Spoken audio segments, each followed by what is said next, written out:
irmãos. Vamos dar início ao nosso culto. Alguns irmãos ainda estão chegando. A chuva assustou alguns, não é? Mas ela parou, graças a Deus. E a gente pôde chegar aqui e vamos dar início a esse culto, louvar o nome de Jesus. Convido você a ficar de pé. E nós vamos fazer a leitura bíblica do texto de Apocalipse. Vários versículos que foram selecionados aqui. E você é convidado nessa noite a prestar um culto em espírito e em verdade, em louvor e adoração ao nome que é sobre todo nome, o nome de Jesus. Você não veio aqui apenas para ver o seu irmão, a gente reencontra o irmão e é bom, né? É muito bom a gente fazer parte dessa família de Deus. Mas, acima de tudo, a gente veio aqui para um encontro especial com Deus. E a cada vez Ele vai trabalhando nas nossas vidas, vai transformando as nossas vidas para a honra e glória do seu nome. Vamos à leitura de Apocalipse, uma leitura alternada. Eu faço a parte dos dirigentes e os irmãos, então, a congregação. Eis que ele vem com as nuvens e todo olho o verá, até mesmo aqueles que o traspassaram. E todos os povos da terra se lamentarão por causa dele. Assim será. Amém.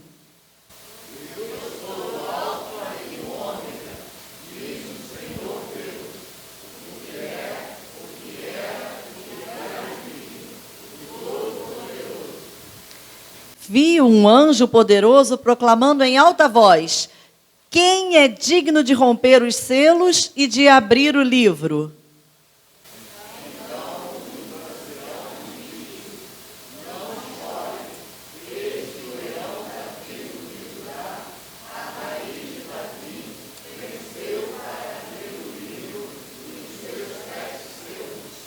Ao recebê-lo, os 4 seres viventes e os 24 anciãos prostraram-se diante do Cordeiro. Cada um deles tinha uma harpa e taças de ouro cheias de incenso, que são as orações dos santos.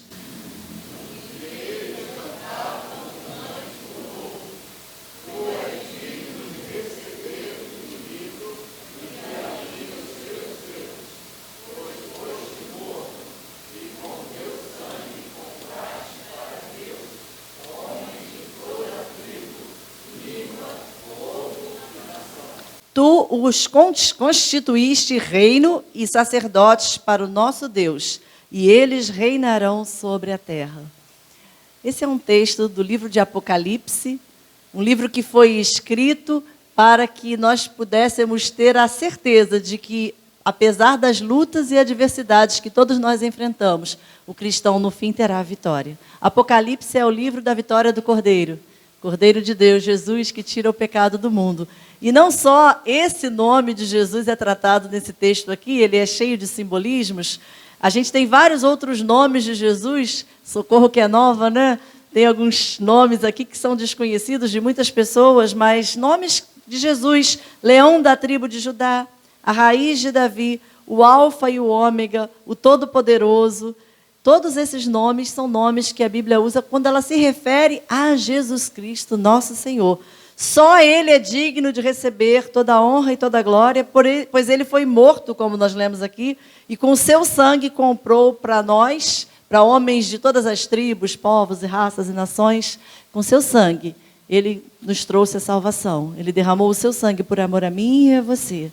E através de Jesus nós temos esse acesso à presença de Deus. Ele viveu aqui na terra, morreu, ressuscitou e ele subiu aos céus depois de 40 dias. E ele deixou uma promessa maravilhosa. Ele disse que um dia ele voltaria. E nós podemos crer nessa promessa. Mas enquanto Jesus não volta, ele deixou conosco o Espírito Santo, que é o nosso consolador, o nosso guia, e está presente conosco em todos os momentos. Que maravilha! Vamos orar. E vamos agradecer ao Senhor por essa bênção tão grande que nós temos de fazermos parte da família do Senhor. Pai, louvado e engrandecido seja o Teu nome nessa noite, quando mais uma vez estamos aqui na Tua casa, Senhor, para receber do Senhor a instrução que nós precisamos, para ouvir a Tua voz, para prestarmos o nosso culto em louvor e adoração ao Teu santo nome, para trazer também ao Teu altar, Senhor, a nossa gratidão por tudo que o Senhor tem feito nas nossas vidas, pelos livramentos recebidos durante a semana, Pelas tuas misericórdias, Senhor, que se renovam a cada dia, nós te damos graças e te pedimos que o Senhor receba o nosso culto, a adoração do nosso coração, que seja sincera, Senhor, e que o Senhor possa recebê-la e que nós possamos sair daqui transformados a cada dia, Senhor, segundo o poder da tua palavra. Muito obrigada. O Senhor é um Deus altíssimo, fiel, um Deus supremo, todo-poderoso, mas que ainda assim se importa com cada um de nós, que somos tão pequenos e pecadores. Louvado, engrandecido seja o teu santo nome nessa noite. Em nome de Jesus oramos. Amém. Declare agora que o Senhor é supremo, Deus altíssimo, onipotente, Deus incomparável. Não há no céu, não há na terra, não há no mar, Deus como o Senhor,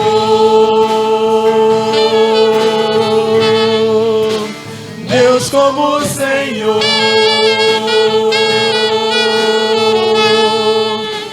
Deus como o Senhor.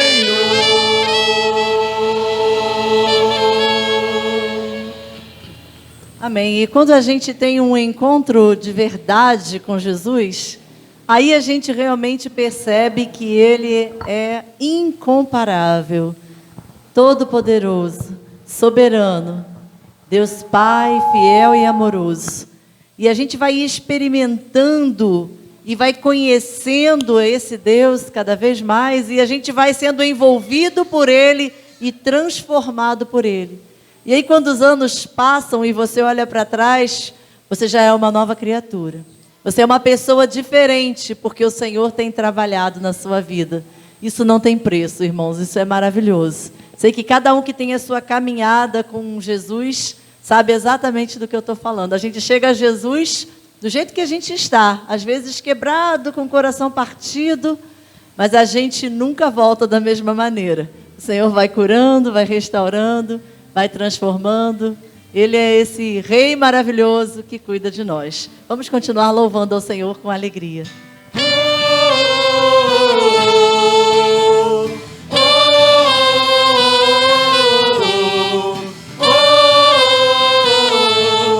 Adorai ao Rei.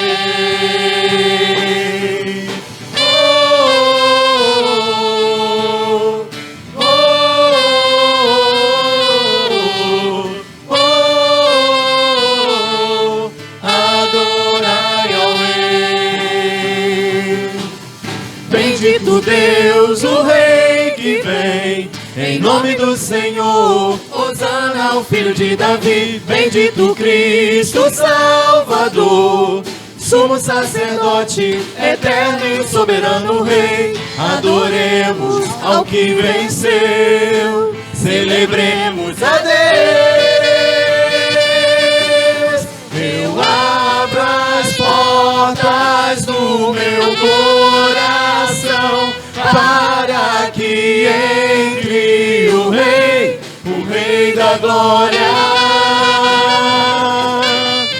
com as mãos erguidas diante do altar, eu adorarei o Rei da Glória.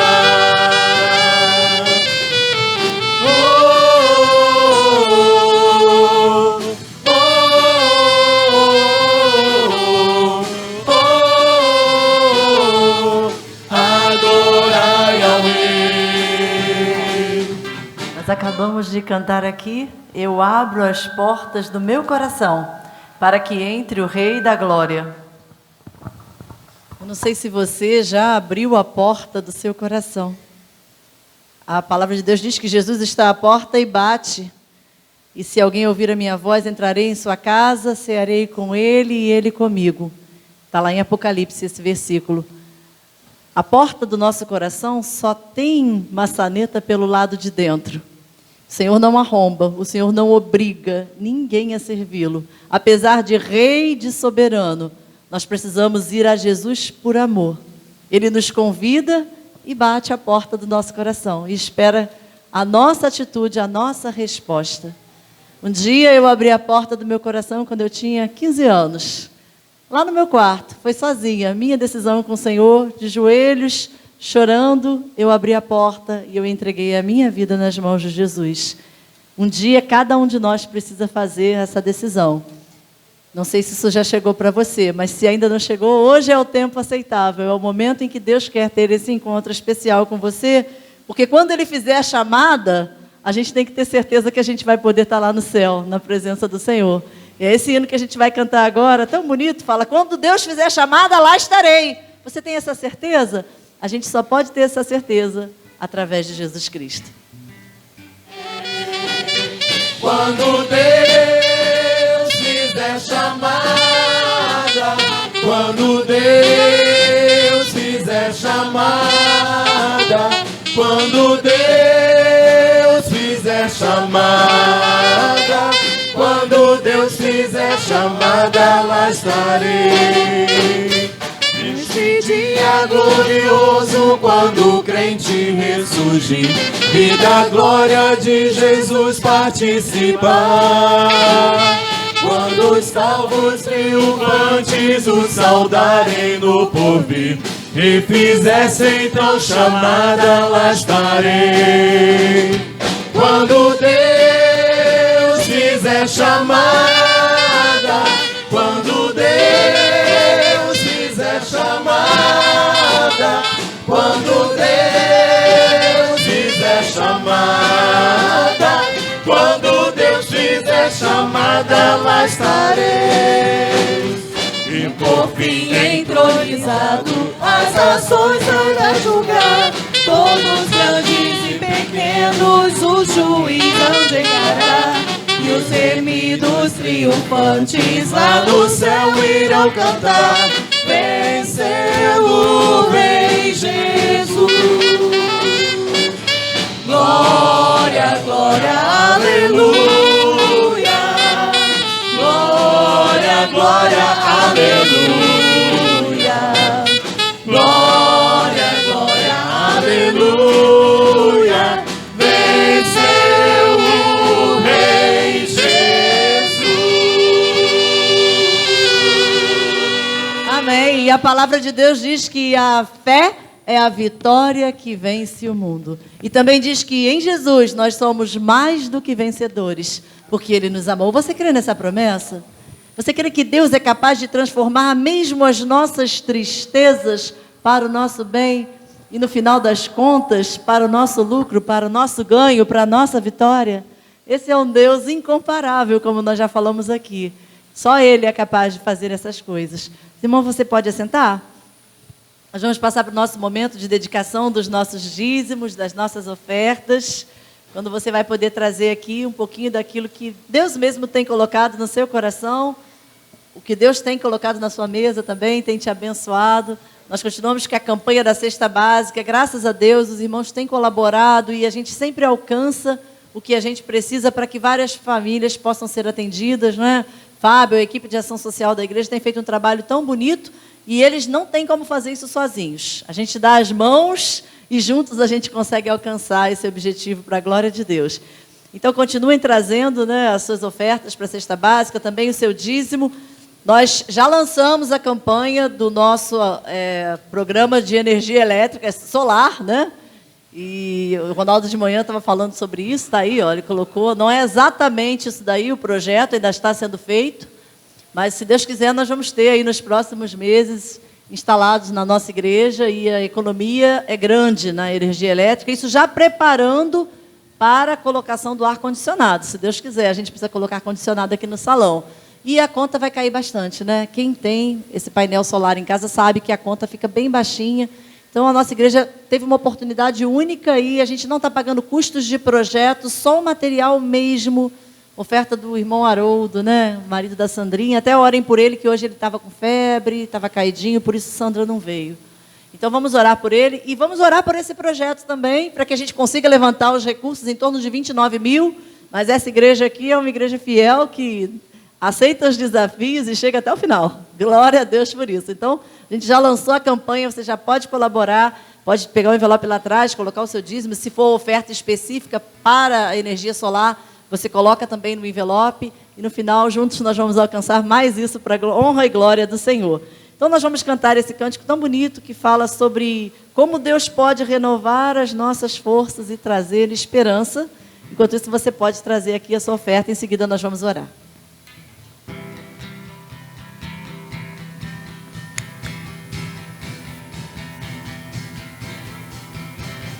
Nossas forças irão se renovar se esperarmos no Senhor, esperarmos no Senhor. Nossas forças irão se renovar se esperarmos no Senhor, esperarmos no Senhor. Ó Deus, Tu és a força que traz a esperança.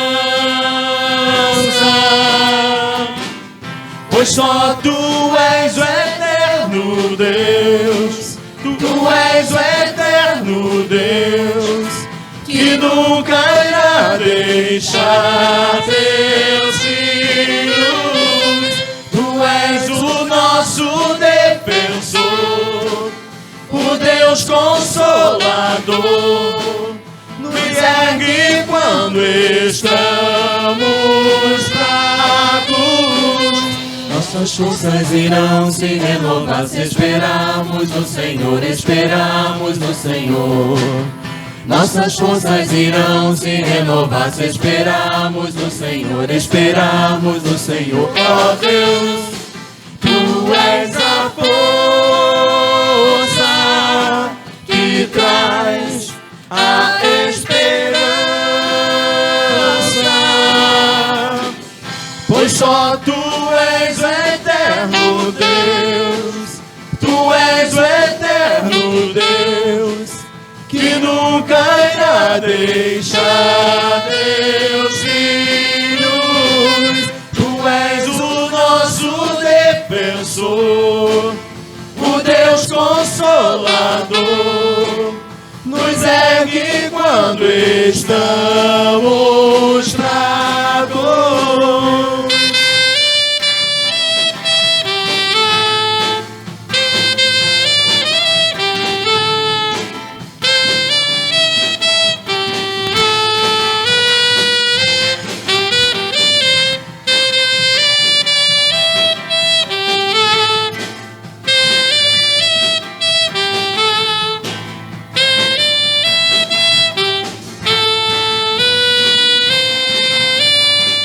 Espera no Senhor, anima-te e Ele fortalecerá o seu coração. Só o Senhor mesmo para nos preservar, para cuidar de cada um de nós, da nossa vida, da nossa família, dos nossos relacionamentos. Ele é o Deus que nos enche de força e desembaraça os nossos caminhos. A palavra de Deus nos diz. Lucas, vem cá, vou convidar o Lucas para orar aqui, dedicando a Deus os nossos dízimos e ofertas. Mas de forma muito especial, eu quero pedir a ele que ore por um casal muito lindo que hoje está comemorando 29 anos de casamento. E não é por acaso que é o pai do Lucas, né? O Job e a Silvia. Vem cá, Silvia, por favor. Nós queremos orar e agradecer a Deus por 29 anos, gente. É uma bênção muito grande. Eu chego lá, eu estou com 23. Mas dia a dia a mão do Senhor vai se renovando, vai preservando. Não é fácil viver em família, não é? Mas é uma grande bênção. E Job e Silvia têm abençoado muito aqui a nossa igreja, um casal lindo, uma família linda, gente. Chegaram aqui no ano passado e a gente ama do fundo do coração essa família, né? Queremos agradecer a Deus por tudo que Deus tem feito na vida de vocês e através da vida de vocês. Muito obrigada pela bênção que vocês são. Vamos agradecer? Senhor, meu Deus e Pai, Senhor, muito obrigado, Senhor, por primeiramente estarmos, Senhor, na sua casa, Senhor, podendo te louvar, te engrandecer, Senhor, exaltar o seu nome, Senhor. Te agradeço, Senhor, por cada dízimo aqui posto, Senhor, cada oferta, Senhor, que o Senhor venha, Senhor, nos dar condições, Senhor, e venha para que cada vez mais nós possamos, Senhor, contribuir da melhor maneira, Senhor. Abençoe também o projeto, Senhor, que está sendo realizado, Senhor, da energia, Senhor. Nos direcione, Senhor, para que nós possamos, Senhor, seguir da melhor maneira possível, Senhor. Também agradecemos, Senhor, pela vida do Job, Senhor, da Silvia, Senhor, que completam mais um ano de vida conjugal, Senhor. Que o Senhor venha, Senhor, prolongar, Senhor, esses anos de vida, Senhor. São pais maravilhosos, são pessoas dedicadas na sua obra, Senhor. Eu louvo a Ti, Senhor, por tê-los em minha vida, Senhor, e tê-los aqui na sua casa, Senhor, podendo Te exaltar a cada dia, Senhor. Muito obrigado por tudo. Em nome de Jesus é que eu te peço e te agradeço. Amém. O jantar é por conta do Job, né? Tá chamando todo mundo. Gente, terça-feira, peraí, vem cá. Terça-feira é aniversário da Silvia também. Então não esquece de dar um abraço, tá bom?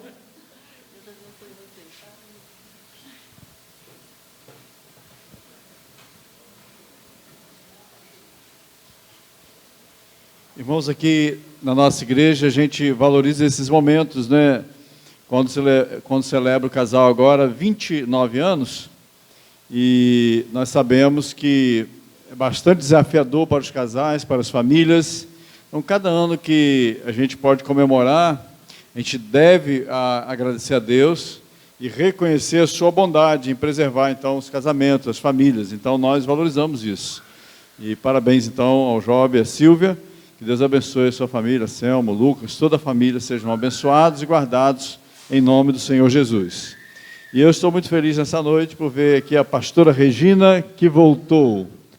E então, que bênção, né? Que você pôde viajar à sua terra natal, né? Paraná, e pôde voltar e perceber que o Lucas sobreviveu. Lucas, Pedro e Ana, né? Que bom rever a irmã. Que bom que você pôde estar esse tempo lá com sua mãe, com sua irmã, com seu sobrinho, com sua família, né? Que bom, então. Então, vamos, nessa noite, abrir as nossas Bíblias, por gentileza, em Mateus. Abra aí no Evangelho de Mateus, capítulo 24.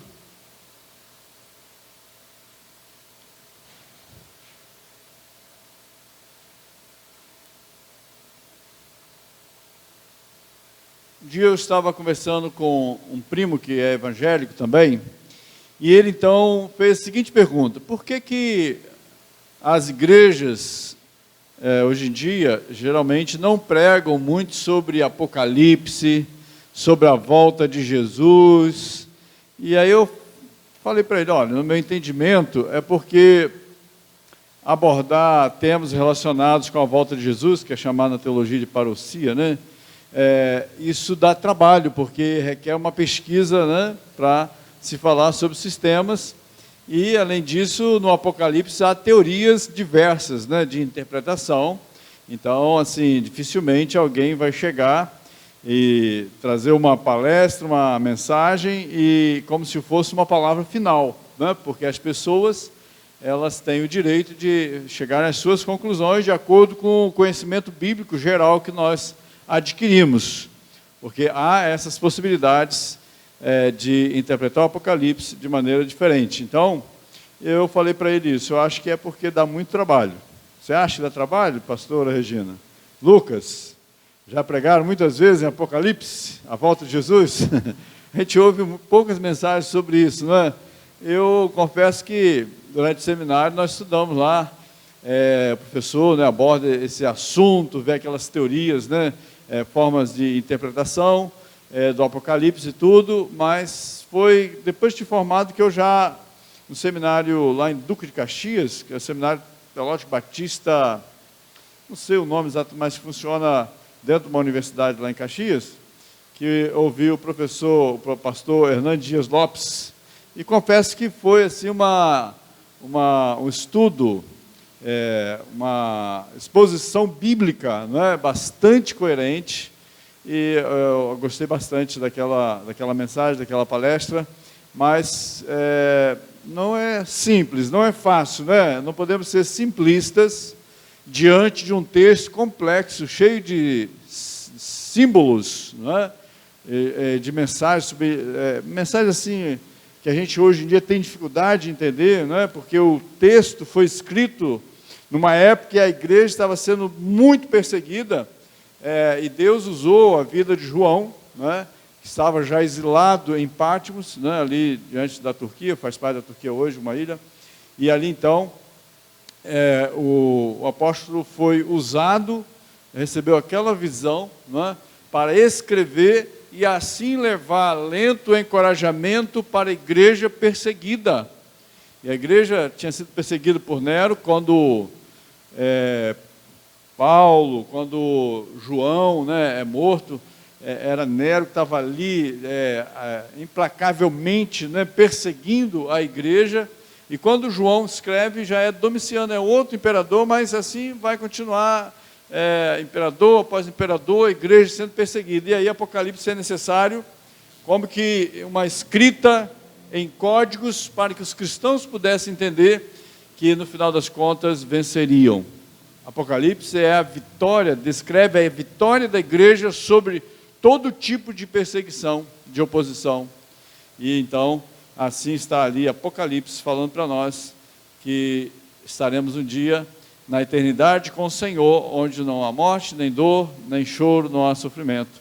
E as primeiras coisas terão sido passadas. O mar já não existe mais esse caos, não é? De corrupção, de essas preocupações, de violência, tudo que a gente vive hoje, porque já teremos passado as primeiras coisas, um novo estágio, quando estaremos com o Senhor para sempre. O Apocalipse fala sobre isso, mas nessa noite eu não vou estudar Apocalipse com vocês, vamos estudar também uma palavra nesse sentido, de Mateus 24, quando o Senhor Jesus vai falar do sinal do fim dos tempos, quando ele vai falar da volta do Senhor Jesus.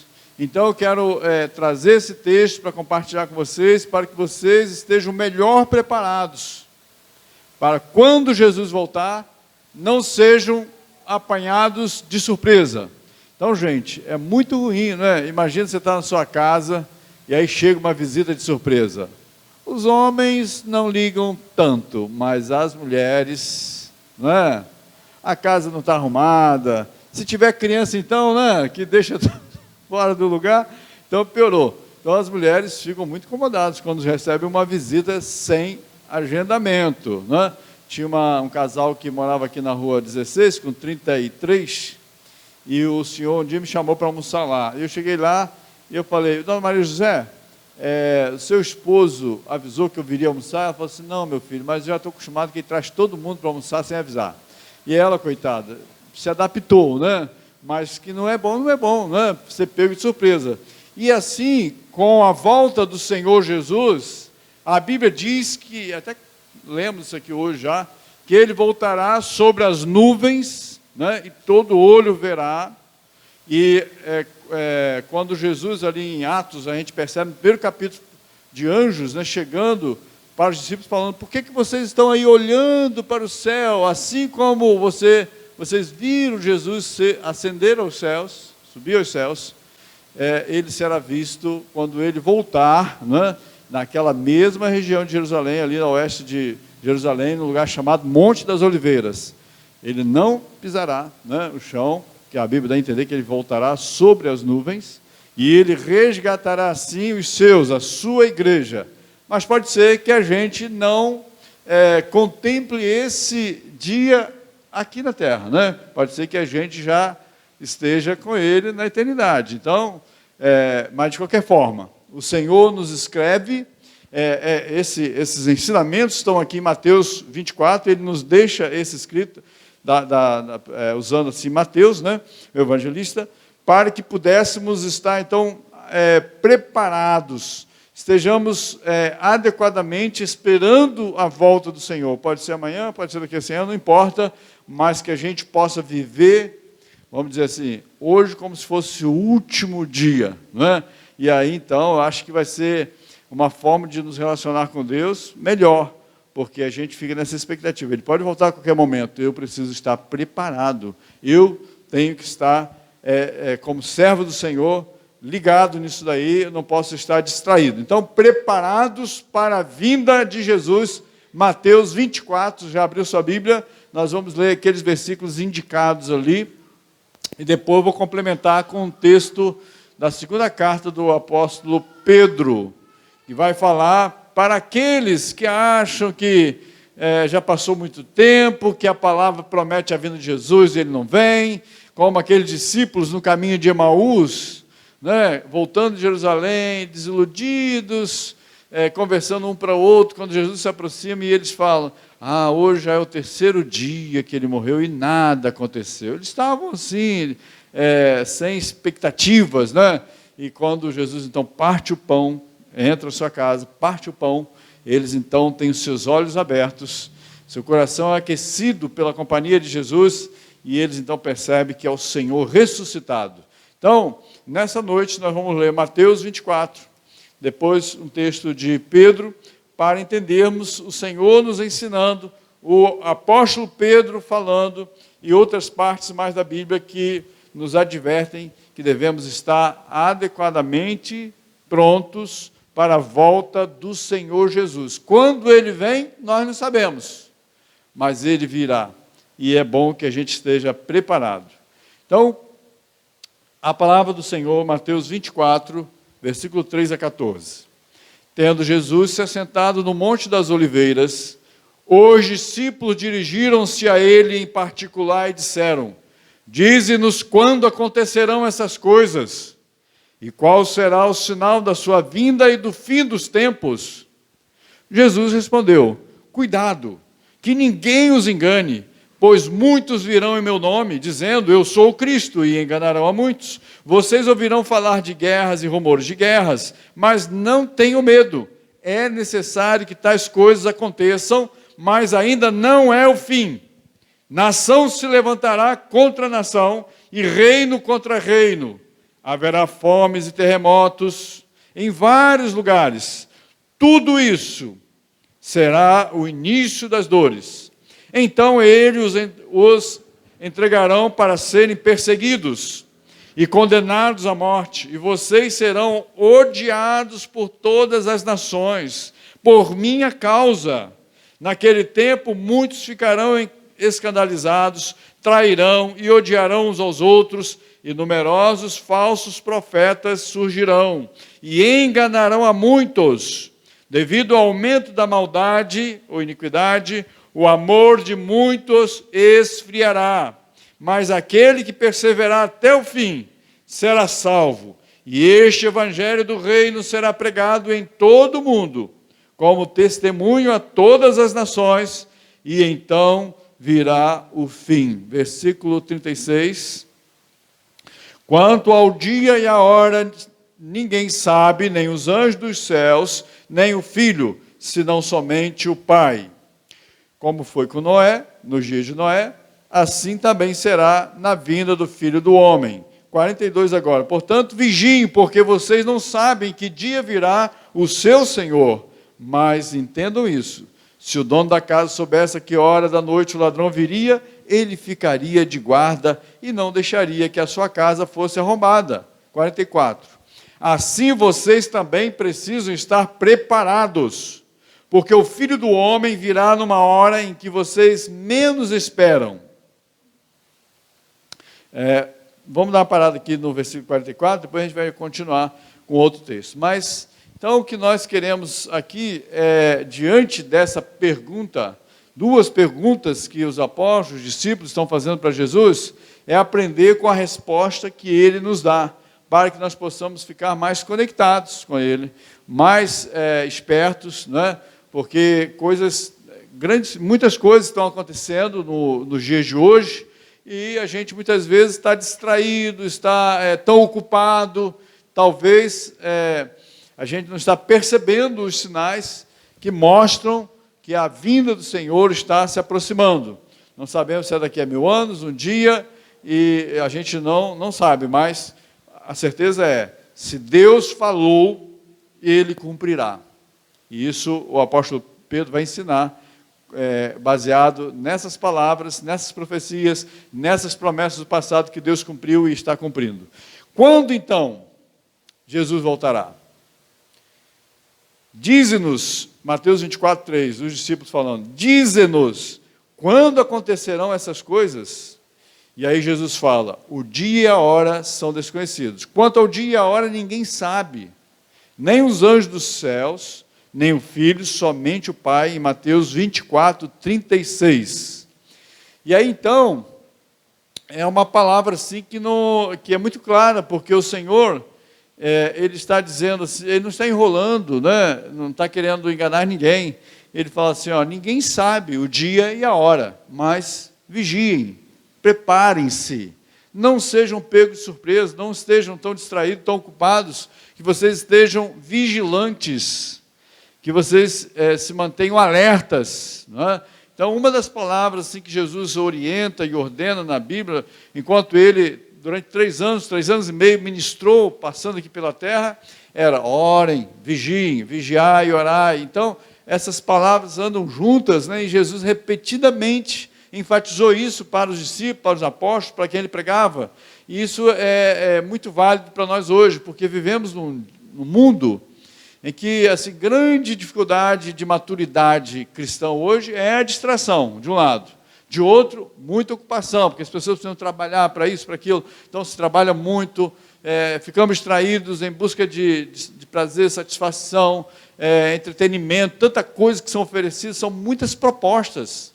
E diante desse turbilhão de coisas acontecendo, pode ser que aquilo que é mais importante, que vai durar para sempre, nós não estejamos dando devido tempo, a atenção devida. Então, dê tempo a quem você ama, preze o seu relacionamento com Deus, gaste tempo orando, gaste tempo lendo a sua Bíblia, separe tempo para meditação, para pensar na palavra, para compreender aquilo que Deus está agindo e querendo fazer na sua vida. Então, aqui o Senhor Jesus, no versículo 37, traz o exemplo de Noé.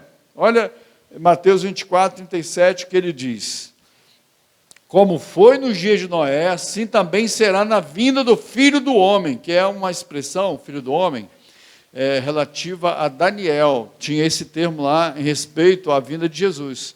Então, o Filho do Homem é Jesus, que significa, ele é Deus, mas ele também é filho, né, de pessoas humanas. Então, ele é Deus e ser humano ao mesmo tempo. Significa basicamente isso. E aqui, então, diz assim, 37. Como foi nos dias de Noé, assim também será na vinda do Filho do Homem.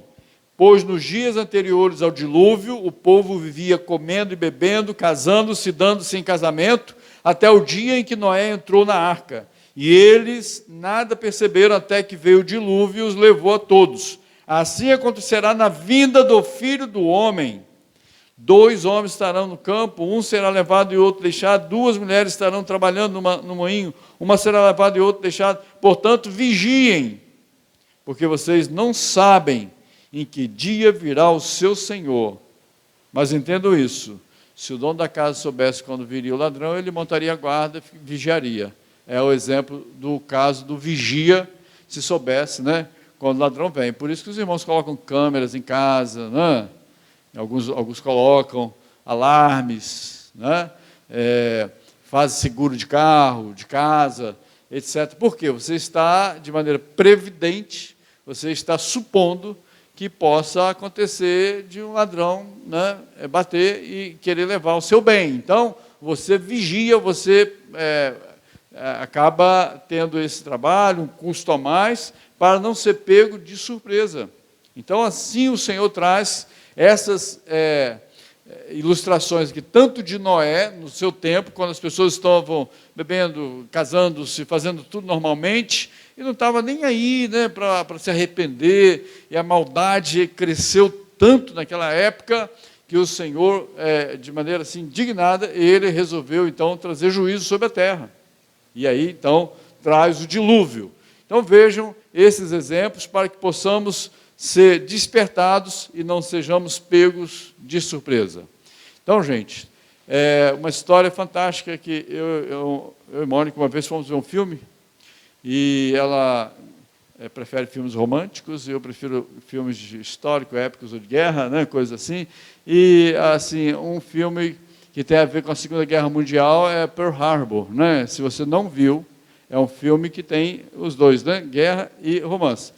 E é muito legal, porque eu também tenho um documentário, não apenas o filme, mas também eu tenho um documentário que eu adquiri uma vez, e o filme é bem bacana mesmo, bem feito, né, a pesquisa é bem elaborada. O que aconteceu, então, dia 7 de dezembro de 1941, no domingo de manhã, 7 e pouca, antes das 8 horas da manhã, as pessoas estavam ali descansando, tranquilas, em Honolulu, né, ali naquele arquipélago do Havaí, que pertence aos Estados Unidos.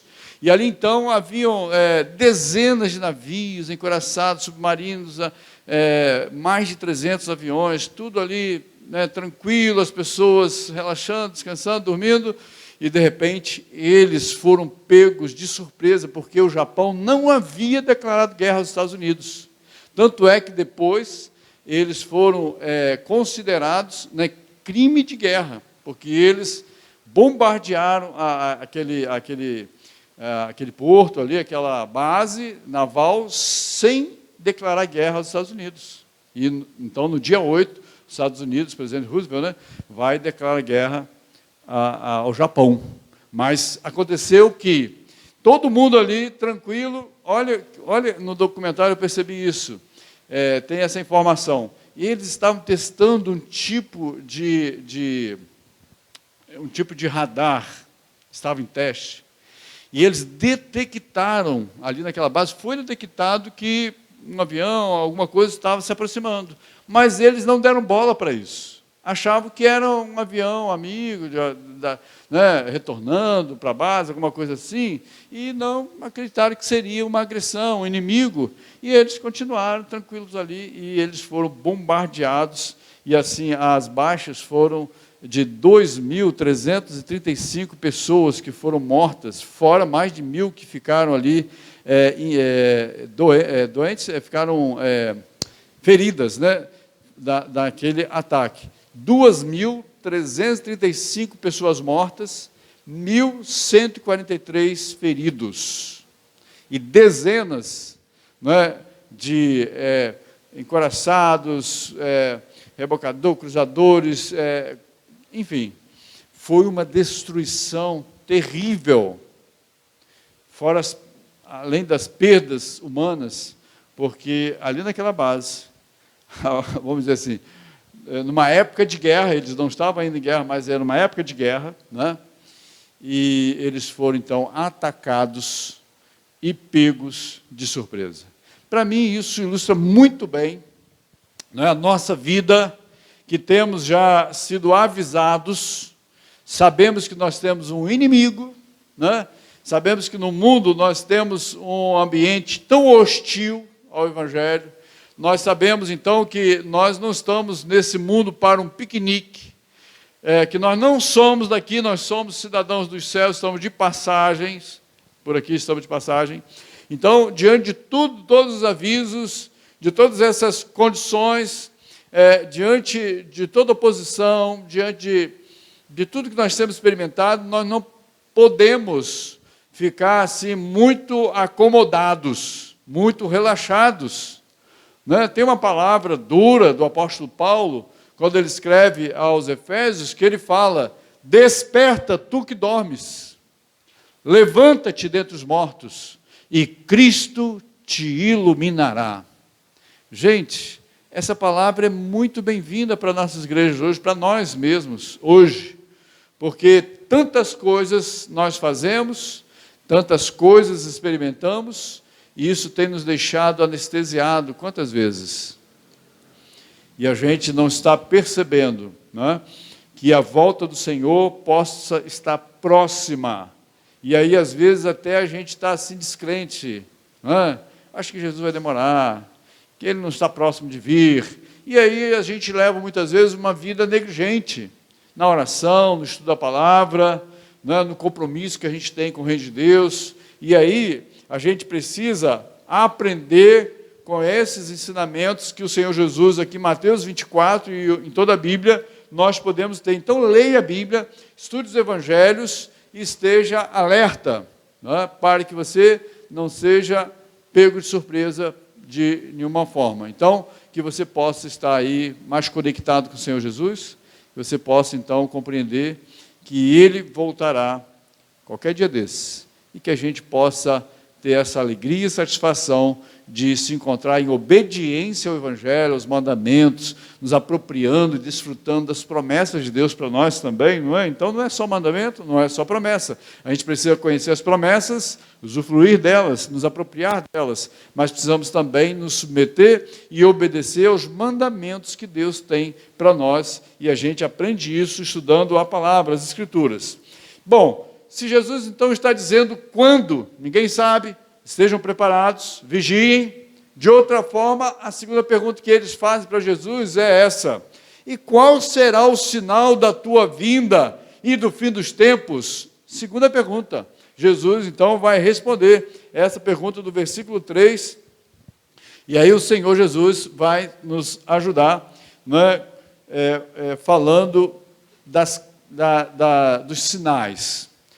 Haverá sinais. Tem uma outra passagem que Jesus fala assim: olha, não ignore, né, o sinal do figo, né, da figueira.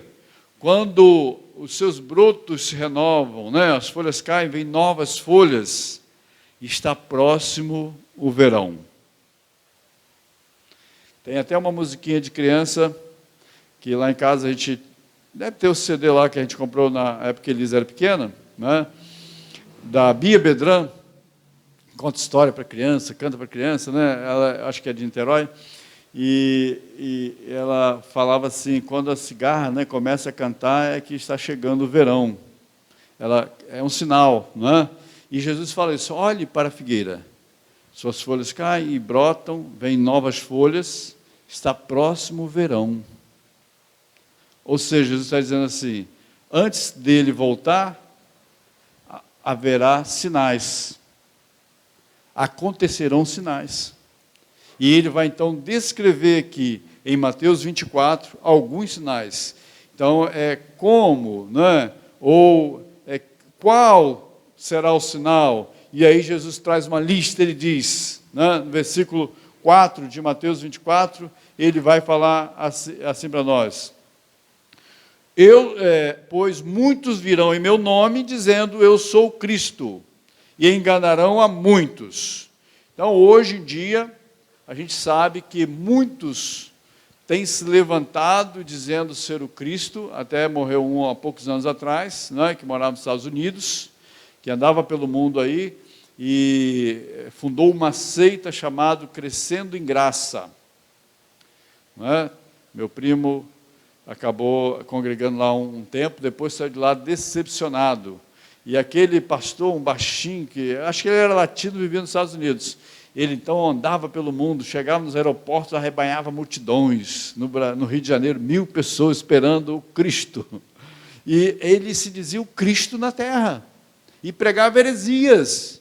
Dizia que não há mais pecado, que não há mais inferno. Ele pregava essas bobagens e as pessoas iam acrescentando seus seguidores. Jesus e outros mais têm se autoproclamados Cristo.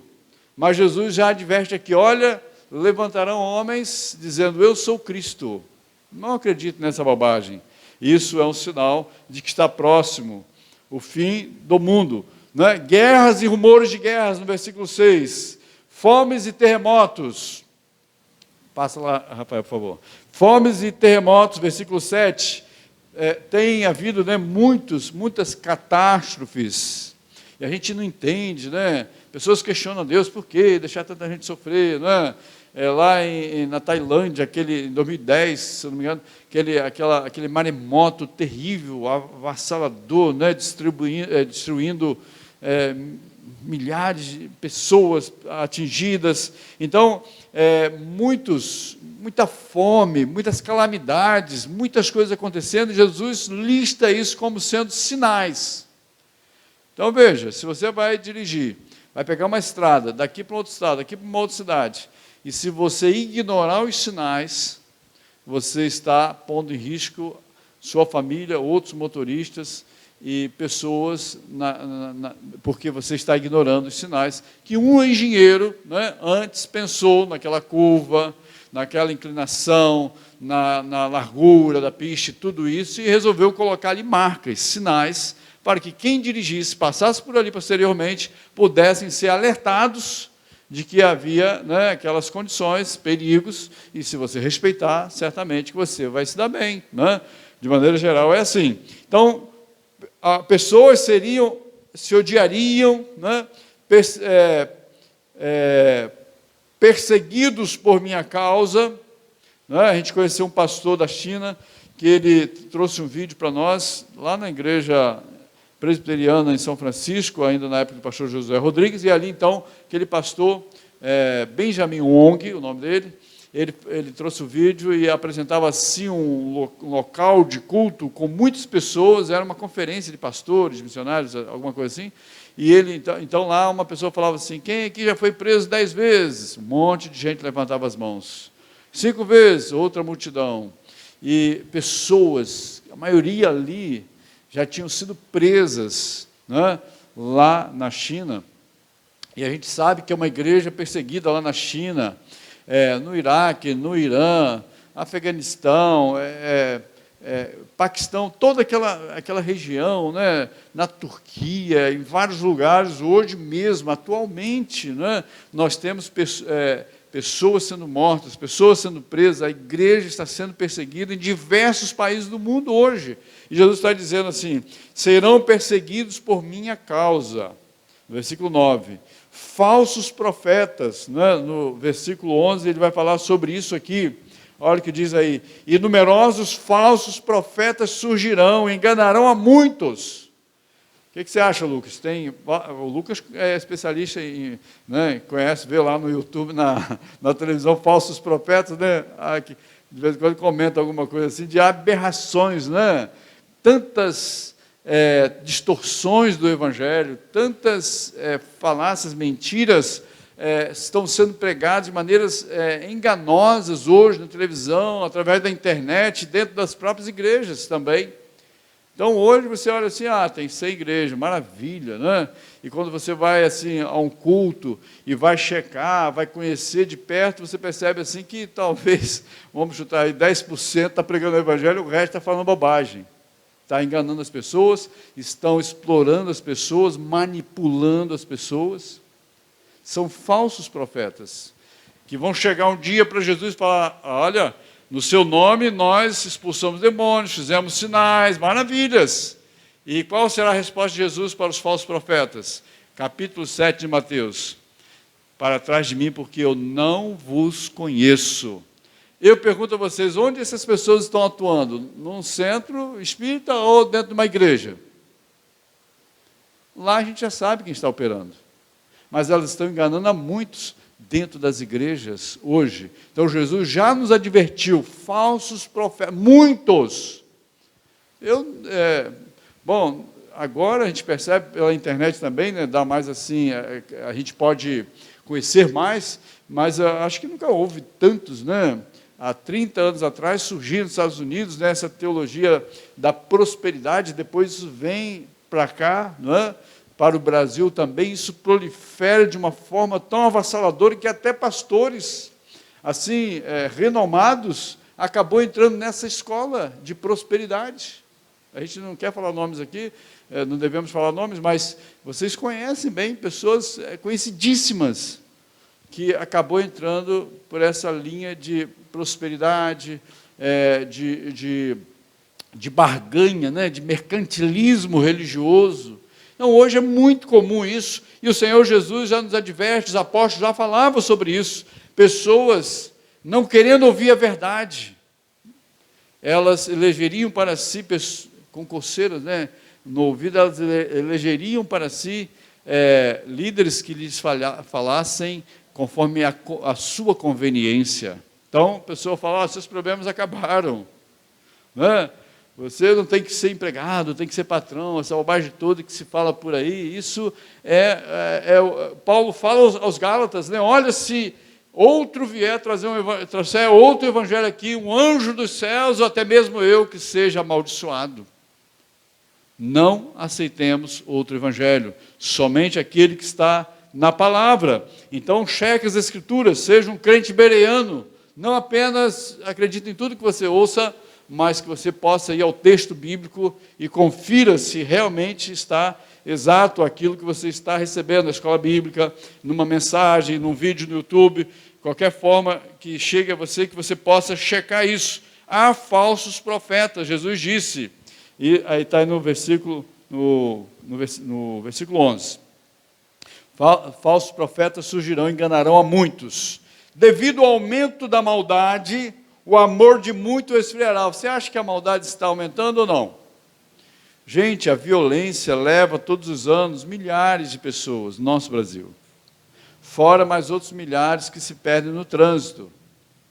Atropelamentos, acidentes, etc. Então, é uma perda terrível.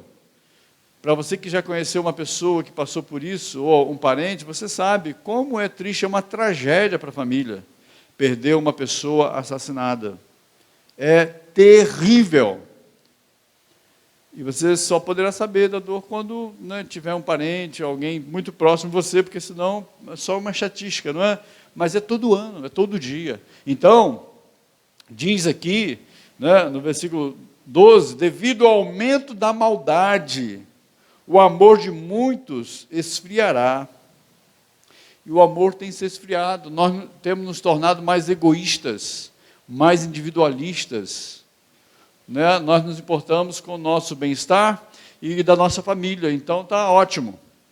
Mas e a pessoa que está desempregada, a pessoa que está passando dificuldades, a pessoa que está precisando de uma cesta básica, de ajuda para comprar um remédio? Será que nós somos sensíveis e temos a empatia de chegar junto e poder diminuir o sofrimento dessa pessoa, pelo menos com uma oração, com uma palavra de edificação, um apoio? Então, nós precisamos pensar que o amor está esfriando, e não apenas o amor se esfriará, mas em Lucas 18:8 diz o seguinte, uma pergunta que Jesus faz. Então, Jesus está nesse dia de hoje aqui, respondendo a duas perguntas, né? Quando ele voltaria e como seria. Mas ele agora, em Lucas 18:8, ele vai fazer um questionamento. Ele, numa parábola, no final de uma parábola, ele diz assim: quando o Filho do Homem vier, encontrará fé na terra? Como nós podemos responder isso hoje? Bom, se depender de mim, eu vou estar ali com a minha fé inabalável. Meu relacionamento com Jesus está baseado na confiança, eu creio nele, creio que ele é quem disse que é, e que ele faria ou fará o que ele disse que faria. Então, a minha fé está firmada no Salvador. Se depender de nós aqui, a fé vai ser encontrada. Ou não? O que vocês acham? Então, gente, eu creio, eu confio que nós estamos no caminho, precisando apenas focar um pouco mais naquilo que é importante, urgente, e devemos, então, gastar mais tempo no nosso relacionamento com o nosso Deus. Quando o Filho do Homem vier, encontrará fé na nossa casa, na minha vida. Então, não deixe que o amor, né, afinal de contas, fé e amor faz parte que nós chamamos das 3 verdades teologais, né, para falar bonito. É uma tríade de 3 palavras: fé, esperança e amor. É o nosso lema aqui da igreja, né? Lugar de fé, esperança e amor. Porque Paulo, escrevendo para a igreja de Corinto, que é o texto que o professor Lucas vai abordar na escola bíblica a partir de domingo que vem, 9 às 10, né? A primeira carta de Paulo aos Coríntios, né? E ali então, o apóstolo Paulo, na primeira carta, capítulo 13, o hino ao amor, ele vai terminar aquela carta dizendo agora, ele está corrigindo aquela igreja, que está lá cheia de pessoas querendo ser mais importante uma do que a outra, e ele fala: o mais importante, o melhor dom é o amor. Sem o amor, não dá, não funciona. E ele fala assim: agora permanecem esses 3, a fé, a esperança e o amor, mas o maior deles é o amor. Então, aqui a advertência de Jesus, que o amor se esfriaria, que a fé talvez seja difícil de encontrar, mas diante disso são alertas, são palavras vindas do Senhor para nós hoje. para que nós sejamos despertados e que em nós há verdadeira fé e verdadeiro amor, que a nossa esperança esteja no nome do Senhor. Caminhando então para o fim, diz aqui no versículo 14, o evangelho será pregado em todo o mundo. Versículo 14, o que é que diz depois disso? E este evangelho do reino será pregado em todo o mundo, disse Jesus, como testemunha a todas as nações, e então virá o fim. Você está contribuindo com a obra missionária, está fazendo discipulado, compartilhando o evangelho, levando a graça de Jesus, ensinando pessoas a caminharem com o Senhor Jesus, então você está contribuindo e apreciando a volta de Jesus.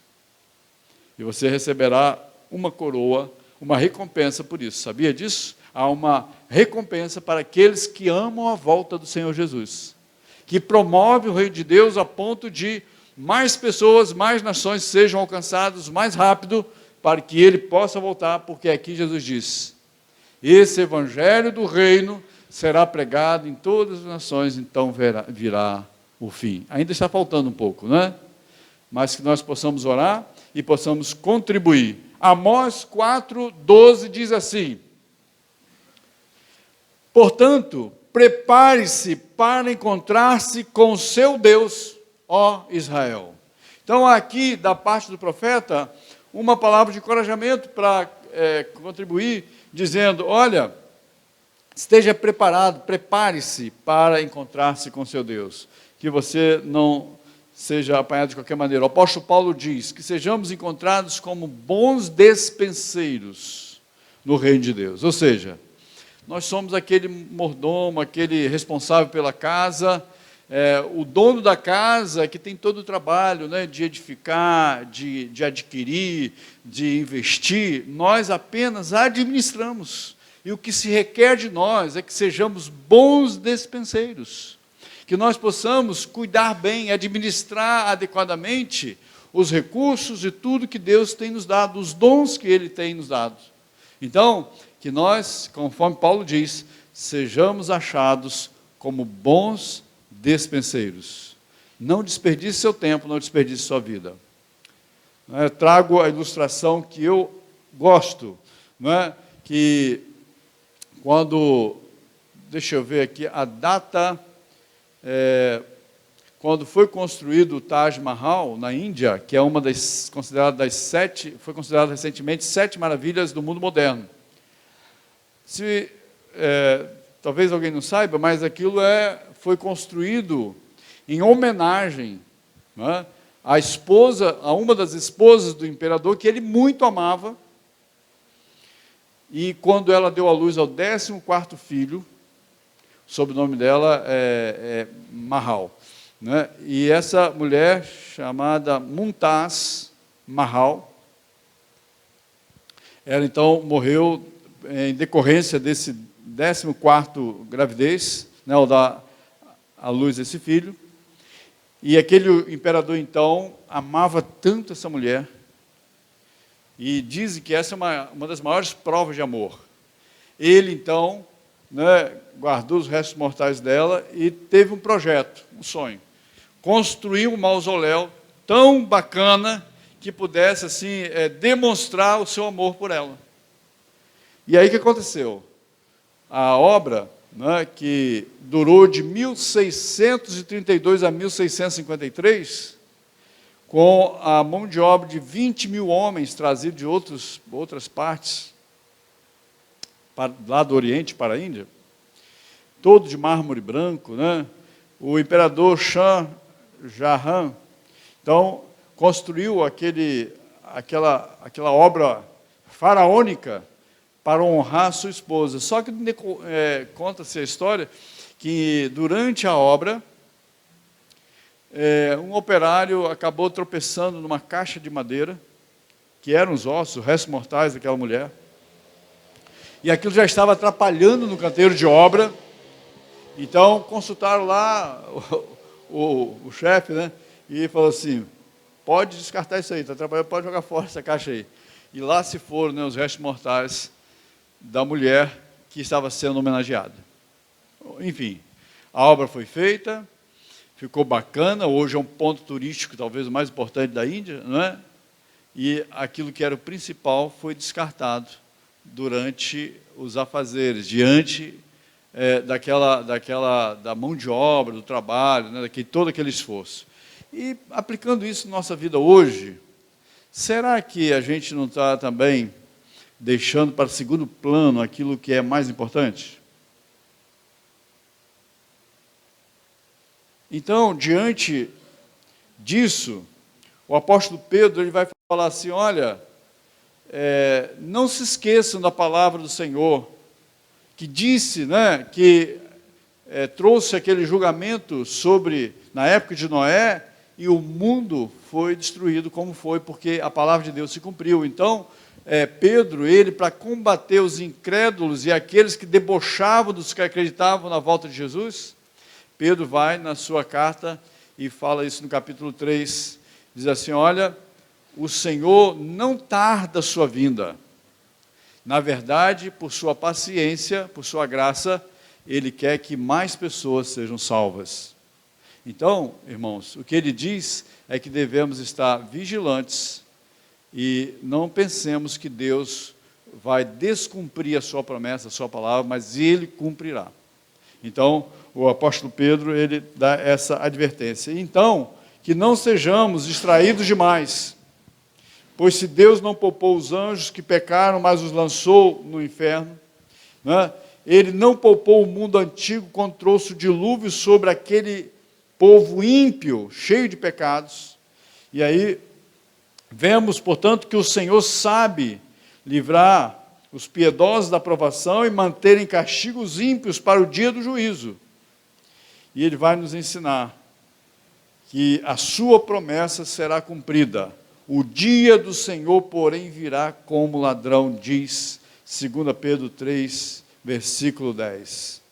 O Senhor não demora em cumprir a sua promessa, como julga alguns. Ao contrário, Ele é paciente com vocês, não querendo que ninguém pereça, mas que todos cheguem ao arrependimento. Vivam, então, de maneira santa e piedosa, esperando o dia de Deus e apressando a sua vinda. Naquele dia os céus serão desfeitos pelo fogo, os elementos se derreterão pelo calor. E aí ele vai então falando desses sinais e daquilo que vai acontecer. O Senhor virá, o Senhor voltará, estejamos preparados para isso. Quero então concluir com duas frases. Uma que diz aqui do C.S. Lewis, tudo o que não é eterno é eternamente inútil. Isso para nos advertir que talvez estejamos desperdiçando o nosso tempo com coisas que não valem a pena. E essa frase tão antiga, mas tão apropriada hoje, anote isso, olha, tudo o que não é eterno é eternamente inútil. Então, muitas vezes a gente está ocupado demais, correndo de lá para cá, tão ansioso, inseguro, preocupado, tantas coisas, e aquilo não tem a ver com a sua eternidade. Você foi criado para a eternidade, e tudo aqui passará. Outra frase, então, para terminar, que é citada pelo John Piper, de Stud, apenas uma vida. Veja a profundidade disso. Nós temos, né? Apenas uma vida, logo passará. Uma vida que logo passará. Apenas o que foi feito para Cristo permanecerá. Uma vida apenas, que logo passará. Somente aquilo que foi feito para Cristo permanecerá. Pense nisso. Não desperdice seu tempo, não desperdice sua vida. Vamos consagrar nossa vida ao Senhor. Vamos estar alertas, vigilantes, que a gente possa orar e pedir que Deus mesmo nos preserve, firmes em Jesus, que Ele não nos deixe cair em tentação, que nada venha se interpor entre nós e o nosso Deus, mas que nós possamos zelar por nossa vida de comunhão com o Senhor. Vamos fechar nossos olhos e vamos orar? Medite sobre isso. Prepare-se para encontrar-se com o seu Deus.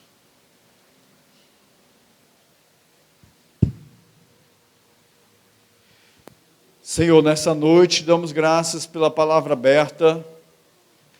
Abra também a nossa mente, o nosso coração para poder entender a Tua palavra, que é uma palavra de advertência, que é um sinal na jornada, de que nós precisamos estar atentos, ouvindo o Senhor nos falar. No mundo tão barulhento, onde as multidões correm de um lado para o outro de maneira louca, que nós possamos, com uma sã consciência, gastar nosso tempo, nossa vida em meditação, em estudo da palavra, obedecendo os Teus mandamentos, Senhor, e nos apropriando das Tuas promessas. Que o Senhor cuide aqui de cada pessoa nessa noite, que possamos compreender o que o Senhor tem a nos dizer, o que o Senhor acabou de nos falar. Nós Te louvamos em nome de Jesus. Vamos ficar de pé, por gentileza, nós vamos terminar cantando esse hino, e em seguida nós vamos orar. Tem motivos de gratidão e também motivos de intercessão para orarmos nessa noite. Tu que estás assentado no trono, sempre reinando, soberano,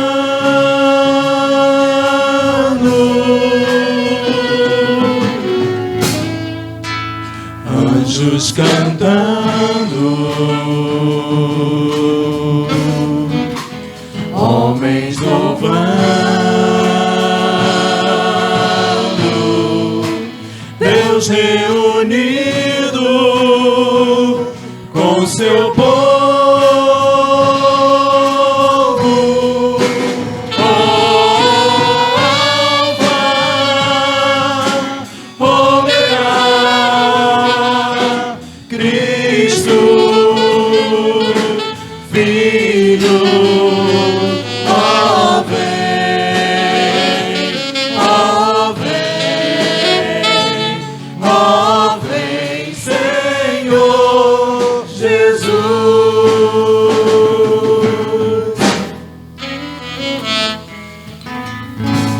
Ansioso espero a Sua volta, o grande dia em que Tu virás. Então subiremos, contigo estaremos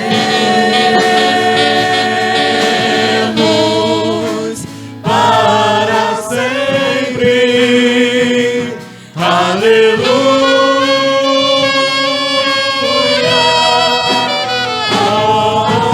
Alfa, Ômega, Cristo,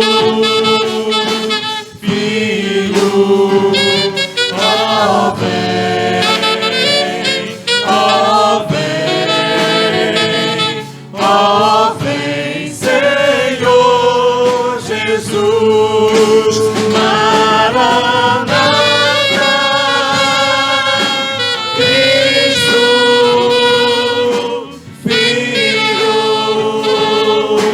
Mestre, ó vem, ó vem, ó vem, Senhor Jesus.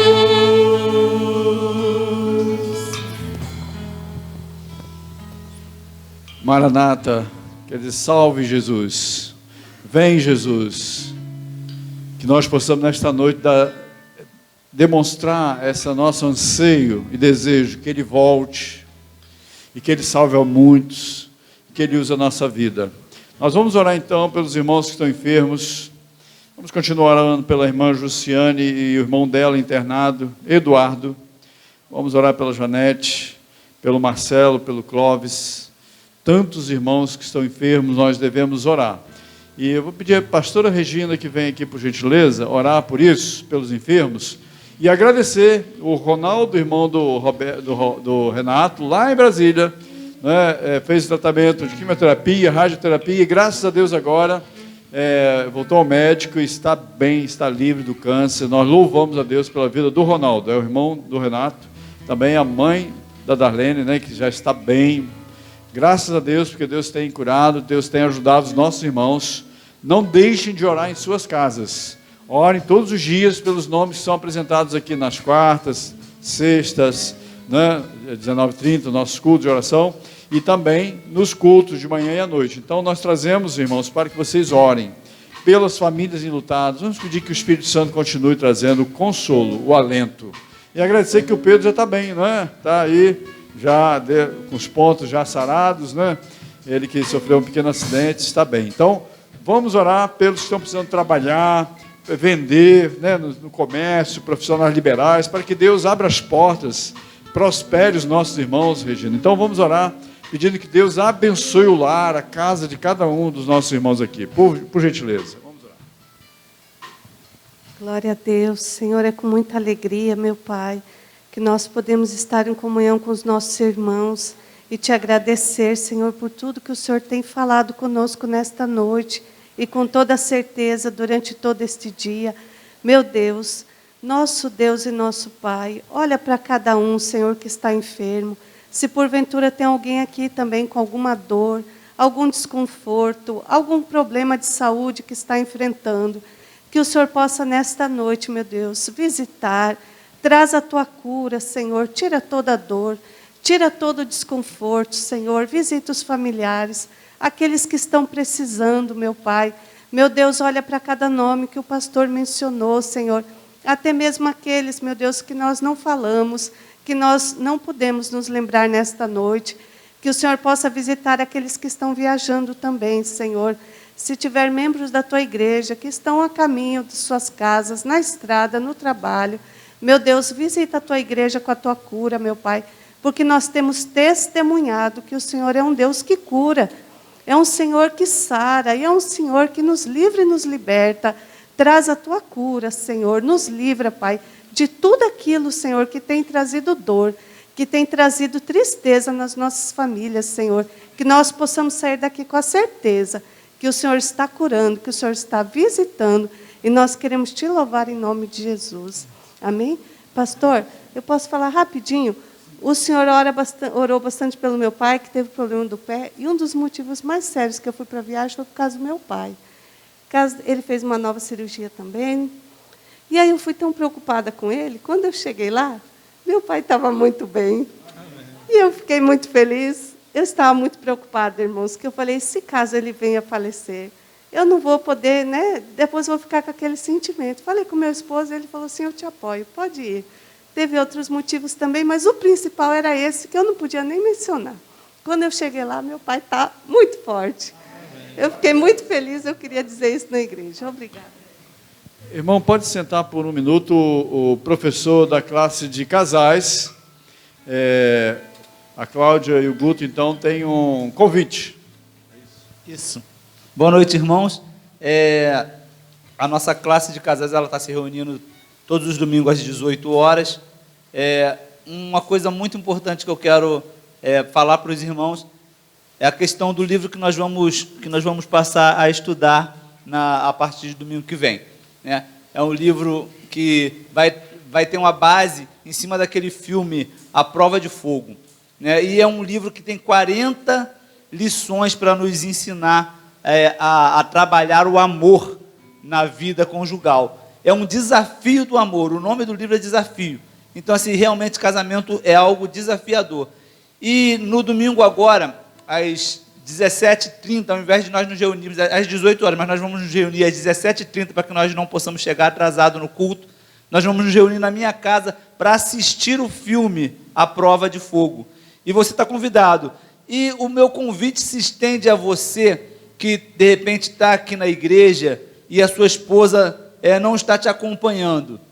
E vice-versa, você está aqui na igreja e o seu esposo não está te acompanhando por algum motivo, ou por não ser cristão, ou por estar desanimado, ou qualquer outra situação que nós não venhamos a conhecer. Você é convidado a participar dessa classe para poder fazer esse desafio, porque é um desafio individual e ao mesmo tempo coletivo. Você vai ter a oportunidade, né, de ser desafiado, né, a tomar algumas atitudes no seu casamento, no seu relacionamento, para que o Senhor possa atuar. E esse vai ser um momento muito bom, e eu queria muito convidar você, se você não faz parte do nosso grupo, não está no grupo do WhatsApp, me procura, eu coloco o seu nome lá, que lá eu vou colocar o endereço, nós vamos assistir o filme junto, e no outro domingo nós vamos começar o estudo do livro. Então, o convite está aberto a você. Você vai ser muito bem-vindo na nossa classe, e eu queria aproveitar que Mônica pediu para eu falar também, que os jovens já estão também se reunindo nesse mesmo horário, às 18 horas, junto com o professor Rafael. Então, você que é jovem e não está participando, venha participar às 18 horas, Rafael é bênção, né? É um garoto sério, é um garoto compromissado com o Senhor, tem desenvolvido um bom trabalho com os adolescentes e agora está desenvolvendo um trabalho com os jovens também. Venham e sejam abençoados. Amém.